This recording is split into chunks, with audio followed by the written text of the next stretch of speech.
ఇవి మీ నాన్న పెన్షన్ డబ్బులు. ప్రతి పైసా లెక్క చెప్పాలి నాకు. డబ్బులేమీ మిగిల్చుకోవద్దు. లేదు లేదు, నాకు ఒక్క పైసా కూడా ఇప్పుడే కావాలి. మీ దగ్గర ఉండొచ్చు, ఒకసారి చూడండి దయచేసి. అదేంటి భీమరావు, నువ్వు చదువుకొని కూడా మూర్ఖుడివే. పాపం తను చెప్తున్నాడు కదా, నీకు అర్థం కావడం లేదా?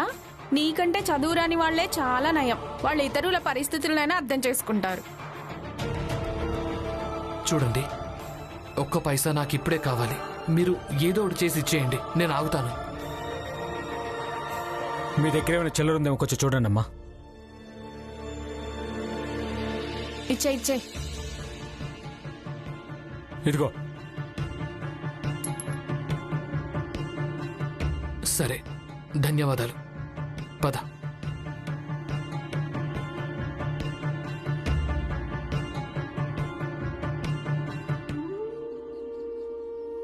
ఏమైందిరమ్మా? ఏమైంది?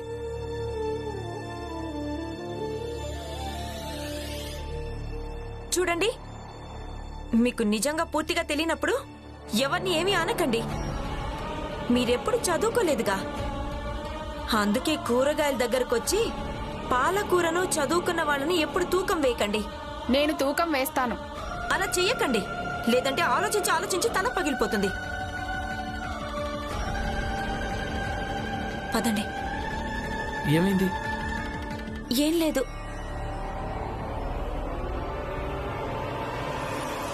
ఒకవేళ ఇలాంటి కలగంటున్నానంటే నాకు నిద్రలోనే బాగుంది జోషి గారు. ప్రస్తుతం మీరు మీ వాస్తవాన్ని చూసుకోండి. నరోత్తమ్ జోషి, ఎంతసేపు నిలబడతావు? పద, ముందుకెళ్ళి ముష్టెత్తుకోవాలి. నాడు నరోత్తమ్ జోషి, ముందుకెళ్ళు, ముష్టెత్తుకో. పద. గారు,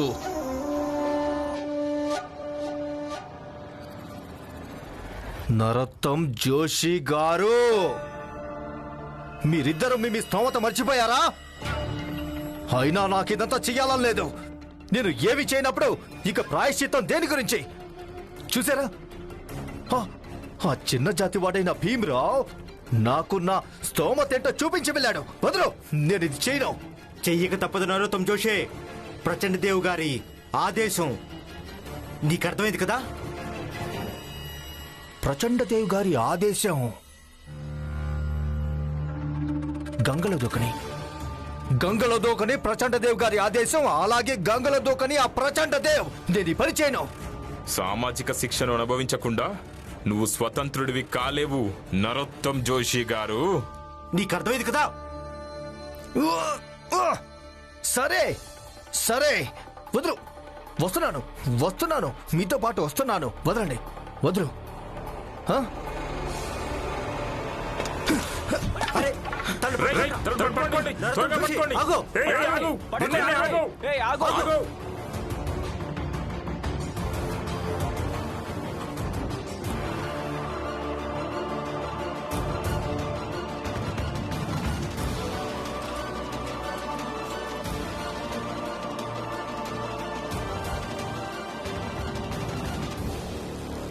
అయ్యగారు, నరోత్తమ్ పారిపోయాడు.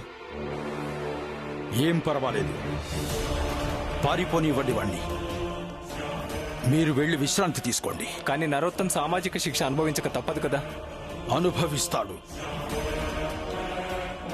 వాడు ఇంకా చాలా అనుభవిస్తాడు. మీరందరూ అలసిపోయారు కదా, వెళ్ళి రాత్రంతా విశ్రాంతి తీసుకోండి. ఇక నరోత్తమ్ జోషి విషయం అంటారా,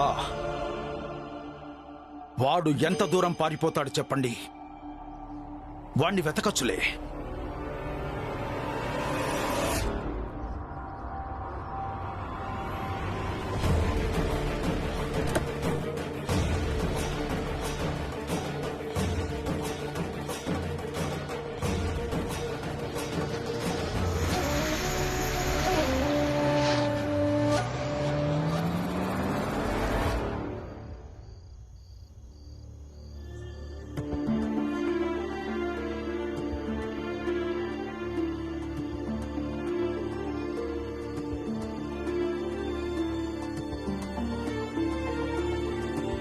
రామ్జీ,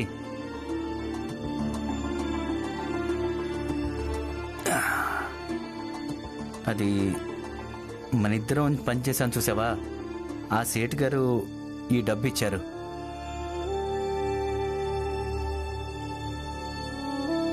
తీసుకో. పురంజన్, నువ్వు ఈ డబ్బులు ఎందుకు తీసుకున్నావు? వెళ్ళి డబ్బులు తిరిగిచ్చే. మనం పని పూర్తి చేయలేదు కదా, బహుశా మన కారణంగానే ఆయన మాటలు వృధా అయిపోయి ఉంటాయి. నీకేమనిపిస్తుంది రామ్జీ? అంటే నేను సేటు దగ్గర డబ్బు తీసుకోవడానికి నిరాకరించలేదనుకుంటున్నావా? ఇప్పుడు నువ్వు అన్న ఈ మాటలన్నీ నేను ఆయనతో చెప్పలేదనుకుంటున్నావా? రామ్జీ, నేను నీ మిత్రుణ్ణి. నేను నీ దగ్గరే నేర్చుకున్నాను ఎప్పుడు ఎక్కడ ఎవరి దగ్గర ఏ పనికి డబ్బు తీసుకోవాలో, ఎక్కడ తీసుకోకూడదో అని. అయినా రామ్జీ, నేను సేటు గారికి ఇది కూడా చెప్పాను. మేము సగం పనే చేసాం, దానికి డబ్బు అక్కర్లేదు అని చెప్పాను. కానీ సేటు గారు ఏమన్నారంటే, ఈ డబ్బు రామ్జీ చేసిన కష్టానికో కూలి పనికో కాదు, నిజానికి రామ్జీకున్న ధైర్యానికి అన్నారు.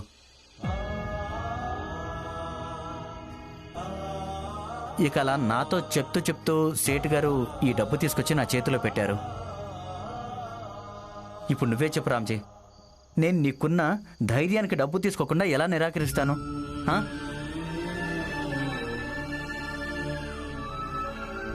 అందుకే ఈ డబ్బు తీసుకో.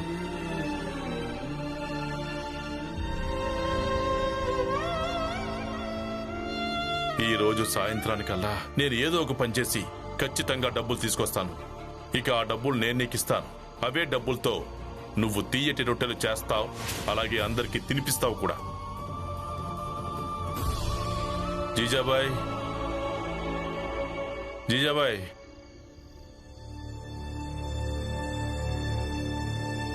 చెప్పండి. ఇవి పెన్షన్ కాకుండా నేను కష్టపడిన డబ్బులు. ఈ డబ్బులు తీసుకో.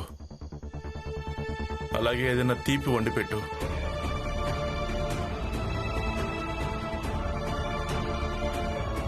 నా కొడుకు 12వ తరగతి పాస్ అయ్యాడు. ఈ డబ్బులు తీసుకో. నీలో ఏమాత్రమైన భార్యాధర్మం మిగిలింది కదా.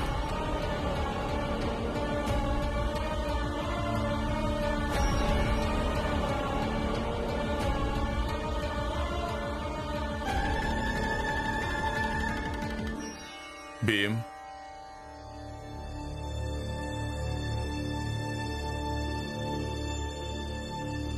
కాలేజీకి వెళ్ళావు కదా, పై చదువులకు సంబంధించి ఆయన ఏం చెప్పాడు?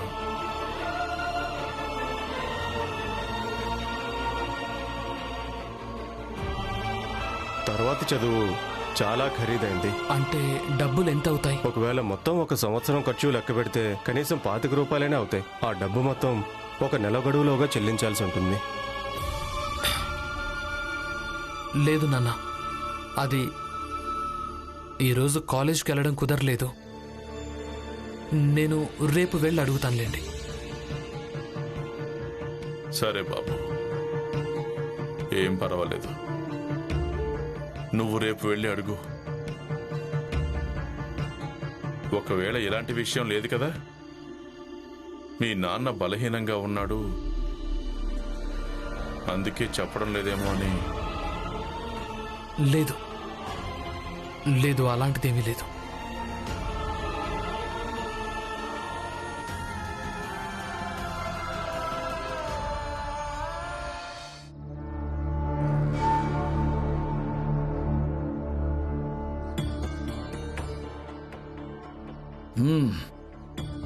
ఇది సరే, మరి పోయిన నెల లెక్క సరిగ్గా ఉందా? ఉంది. ఈ నెల లెక్కలు రేపు తీసుకురా. సరే, వెళ్ళు.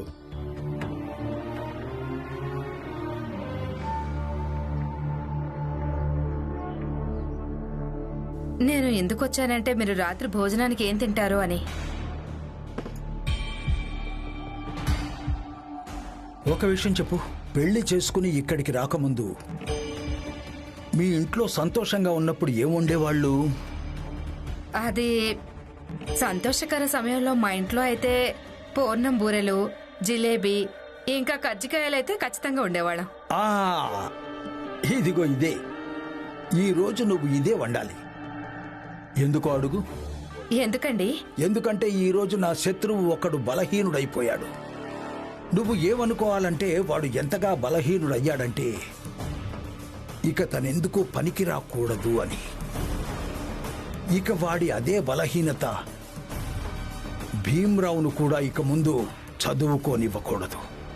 ఇక ఆ భీమ్రావు చదువు ఎక్కడికక్కడే ఆగిపోవాలి. ఇది సంతోషకరమైన విషయమే కదా. కదా? వెళ్ళు. అలాగే.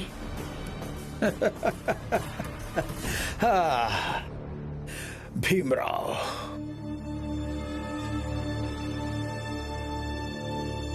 భీమ్,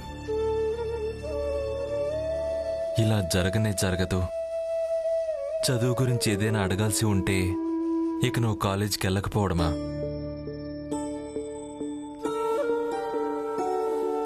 నాకు నిజం చెప్పు, విషయం ఏమిటో.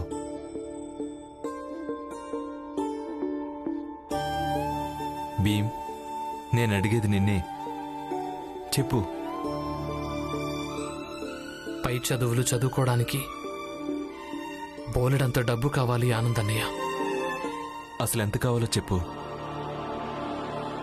సంవత్సరానికి 25 రూపాయలు. ఇక ఆ 25 రూపాయలు కూడా ఒక్క నెలలోనే చెల్లించాల్సి ఉంటుంది. మనం అంత డబ్బు ఎక్కడి నుంచి తీసుకొస్తాం? ఒక్క నెల లోపల 25 రూపాయల ఎప్పటికీ సాధ్యం కానీ కాదు. మనం నలుగురం కలిసి సంపాదించిన అప్పుడు కూడా సాధ్యం కాదంటావా? సాధ్యం అవుతుందో లేక సాధ్యం కాదో అది తర్వాతి విషయం వదిన. మీరు ఆందోళన పడాల్సిన అవసరమైతే లేదు, అది నేను చూసుకుంటాను. ఆందోళన పడొద్దా? ఇప్పుడు పడకుంటే ఇంకెప్పుడు పడతాను చెప్పు. పైగా ఇప్పుడిప్పుడే కదా నేను నిన్ను అర్థం చేసుకోవడం మొదలుపెట్టాను. ఏదేమైనా సరే మనమందరం కలిసి ప్రయత్నించడం మంచిది. అవును భీమ్, ఏదైనా ఆలోచిద్దాం. భీమ్,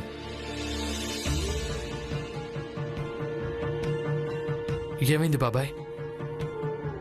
భీమ్ బాబు, మొన్న మీ నాన్నగారు తోపుడు బండి మీద ఆ బరువుని లాగుతున్నప్పుడు ఆ సమయంలో తను నాతో ఏం చెప్పాడో తెలుసా? నా కల నెరవేరబోతుంది అని. ఇప్పుడు అనిపిస్తుంది భీముని చదివించాలని.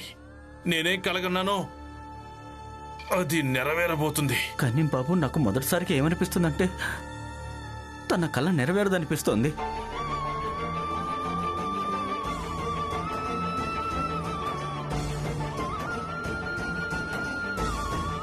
బాబు, ఈ పుస్తకం అదే కదా? ఇందులోనే కదా నువ్వు జరిగేవన్నీ రాస్తూ ఉంటావు. ఒకవేళ రేపు నువ్వు ఏదైనా పుస్తకం రాయాల్సి వస్తే అందులో నువ్వు ఎంతో బాగా రాస్తావు, మంచి విషయాలు రాస్తావు. అయితే ఈ కలం తీసుకో. అన్నిటికంటే ముందు ఇందులో ఇది రాయి, అందరికీ చదువుకోవటానికి హక్కు ఉండి తీరాలి అని. అలాగే దానికి కావలసిన సాధనాలన్నీ ఉచితంగా అంది తీరాలి అని. దాంతో ఎవరైనా వేరే దేశానికి వెళ్ళి చదువుకోవాలనుకుంటే సులభంగా చదువుకోగలగాలి అని. అలాగే ఇందులో ఇది కూడా రాయి బాబు, చదువు భారం కారణంగా మరొక రామ్జీ లాంటి వాళ్ళు మూటల భారాన్ని మోయటానికి నిస్సహాయుడు కాకూడదు అని. ఇది కూడా రాయి బాబు, డబ్బుల కారణంగా ఎవరి చదువు ఆగిపోకూడదు. అలాగే ఇందులో ఇది కూడా రాయి, ఎవరి కళ కూడా చెదిరిపోకూడదు అని రాయి బాబు. ఇందులో రాయి.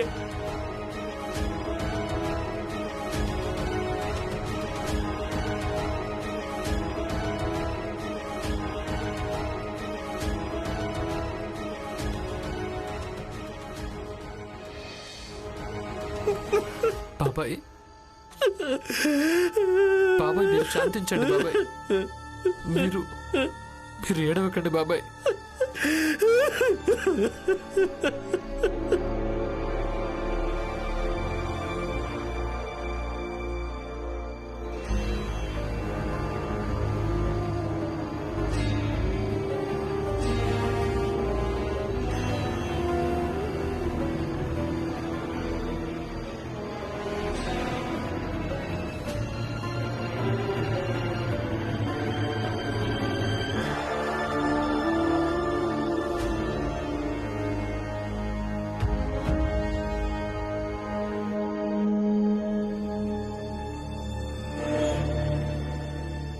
మీరు తీపి ఉండమని చెప్పారు కదా, ఇదిగో తినండి చివరిసారిగా.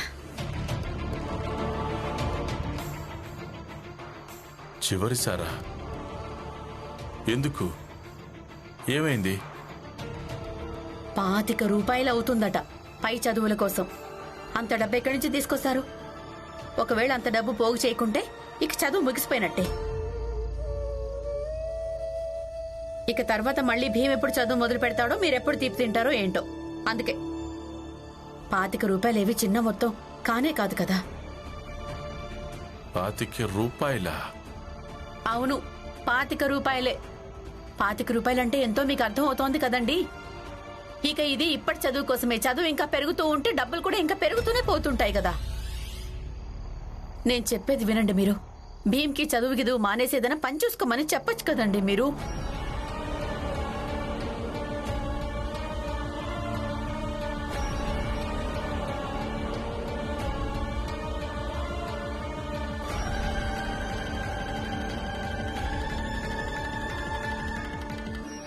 ఇంకొక విషయం, డాక్టర్ మిమ్మల్ని అస్సలు పని చేయకూడదని గట్టిగా చెప్పాడు.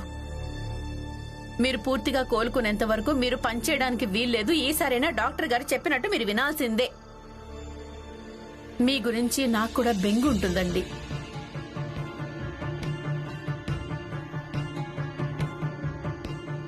మీరింకేం ఆలోచించకండి.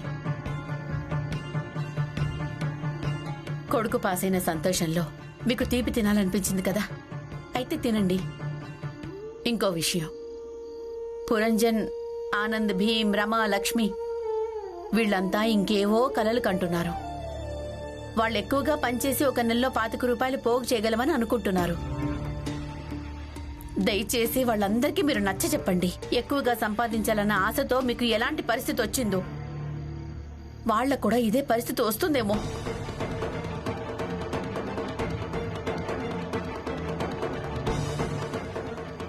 తినండి, ఇదిగోండి తినండి.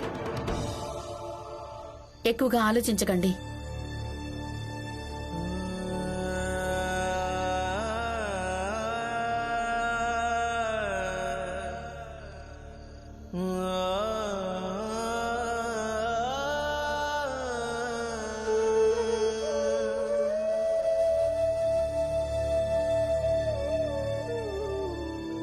పాతిక రూపాయలు. భీమ్, భీమ్, ఏమైంది నాన్న? రా బాబు, ఇలా రా, నా దగ్గర కూర్చో.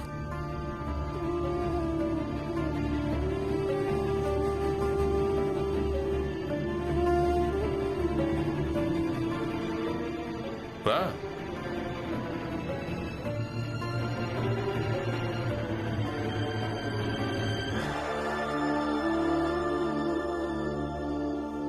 ఏమైంది నాన్న? మనిద్దరం పక్కింటి వాళ్ళం.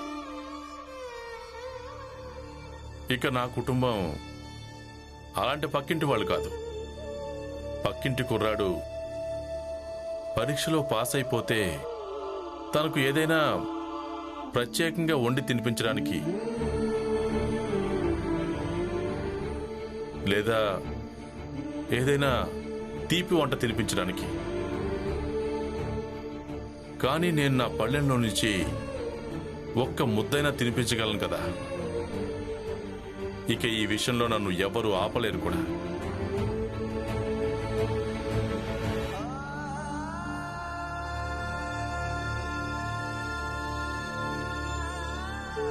తిను బాబు, మీ ఈ నాన్న చేత్తో తిను. అభినందనలు అందుకుని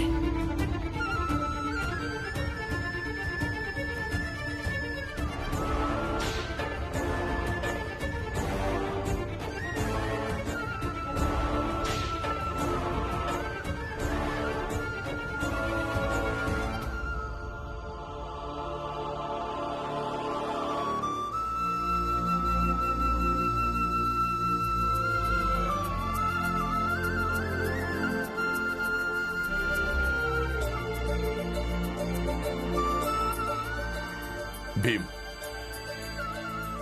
నాన్న బలహీన పడిపోయినప్పుడు, ముసలివాడైపోయినప్పుడు దాని అర్థం ఇది కాదు. తన పిల్లలు తనకు అబద్ధం చెప్పడం మొదలు పెట్టాలని కాదు.